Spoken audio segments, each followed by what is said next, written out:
Hello, good morning students. Class 10th subject Sanskrit.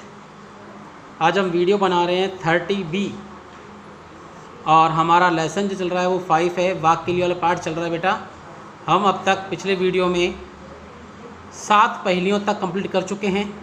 आज हम इस वीडियो में पहेली नंबर जो 8 है उसे शुरू करेंगे आज कि ए पदो दूरगामी च साक्षरो न च पंडित अमुक स्फुट वक्ता च य जानाति से पंडित है। देखो बेटा इसमें क्या लिखा हुआ है कि ए पदो, ए पद, पद यानी होता है बेटा चरण, और ए लग गया तो चरण नहीं, यानी कि बिना पैरों के ही दूरगामी, दूरगामी यानी जाने वाला है, बिना पैरों के दूर तक चला जाता है, यानी पैर नहीं है फिर भी बहुत दूर दूर तक चला जाता है। साक्षरो नैच पंडित है, साक्षर है, शिक्षित है, पढ़ा लिखा है, लेकिन पंडित ने, लेकिन विद्वान नहीं है, यानी पढ़ा लिखा है फिर भी विद्वान नहीं है।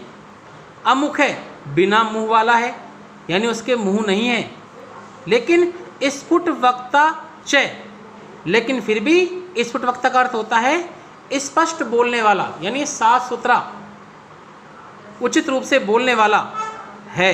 यो जानाति, जो जानता है, स पंडित है, वही विद्वान है। देखिए बेटा अब तक हमने जो पढ़े वो थे स्वपदोत्तर पहेलियाँ थी पढ़ी अब तक जो हमने, और आज जो हम स्टार्ट कर रहे हैं जो 8वीं पहेली है ये है अस्वपदोत्तर। स्वपदोत्तर यानी होता है जिसके उत्तर उसी पद में यानी उसी पहेली मिल जाते हैं, उन्हें स्वपदोत्तर कहते हैं। और अस्वपदोत्तर पहेली क्या होती है? जिनका उत्तर उस पहेली में नहीं मिलता बल्कि उसको अपने मस्तिष्क से सोच विचार करके, सोच करके हमें खुद ढूंढना पड़ता है, वो होते हैं अस्वपदोत्तर पहेलियाँ।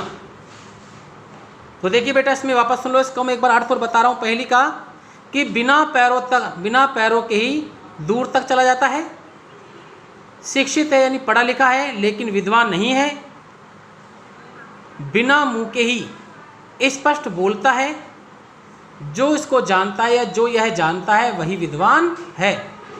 तो बेटा इसका उत्तर क्या है? पत्र, यानी कि लेटर।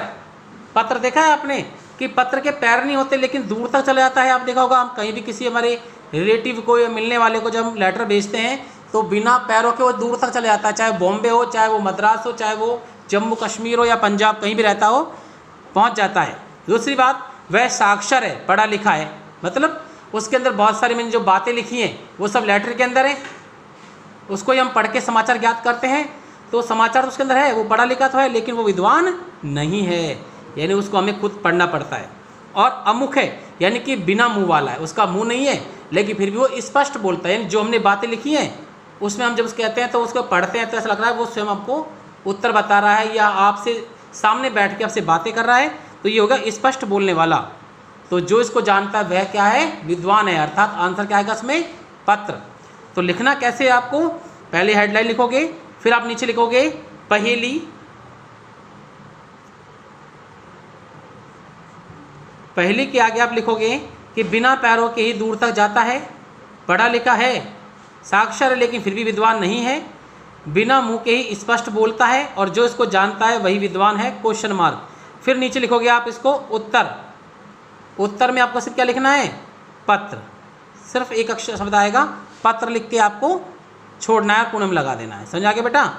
तो ये रहा आपका, इसमें ये करना है आपको HW की कॉपी में, और ये जो शब्दार्थ है ये आपको लर्न करना है, सिर्फ याद करना है, और हिंदी अनुवाद HW में करना है। इसके बाद हम बात करते हैं सह प्रसंग संस्कृत व्याख्या की। तो प्रसंग के आगे हम सह लिखेंगे तो सह प्रसंग बन गया, अंडरलाइन करेंगे, एरो लगा के लिखेंगे कि श्लोको अयम अस्माकं स्पंदना इति पाठ्यपुस्तकस्य वाक्येली इति पाठात् उद्धृते श्लोके अस्मिन् कवि पत्रस्य वैशिष्ट्यं वर्णयति, कि यह श्लोक हमारी पाठ्यपुस्तक स्पंदना के वाक्येली पाठ से लिया गया है और इस श्लोक में कवि ने पत्र की विशेषता का वर्णन किया है। फिर इसके बाद व्याख्या है, इसके आगे आपको संस्कृत जोड़ना है तो मिलाने पर हो जाएगा संस्कृत व्याख्या, अंडरलाइन एरो लगाएंगे कि पादाभ्याम विना अपि दूरी पर्यंतम गच्छति, यानी बिना पैरों के दूर तक जाता है। अक्षरई सहितम अपि द्वार नास्ति, अक्षर होने पर भी विद्वान नहीं है। तस्य मुख नासिक का मुंह नहीं है, तथापि फिर भी स्पष्टम कथयति, स्पष्ट कहता है, यह जो इदम जानाति, यह जानता है, स विद्वान अस्ति, वह विद्वान है या पंडित है। तो कोयम, वह क्या है, तो आंसर आएगा पत्रम, यानी कि पत्र। तो आपको यहाँ तक आपको इसकी व्याख्या करनी है और ये कार्य भी आपको HW की कॉपी में ही लिखना है। ठीक है बेटा, तो आपको जो मैंने भी समझाया ये आपको समझ में आ गया। तो आज के वीडियो बस इतना ही। Okay students.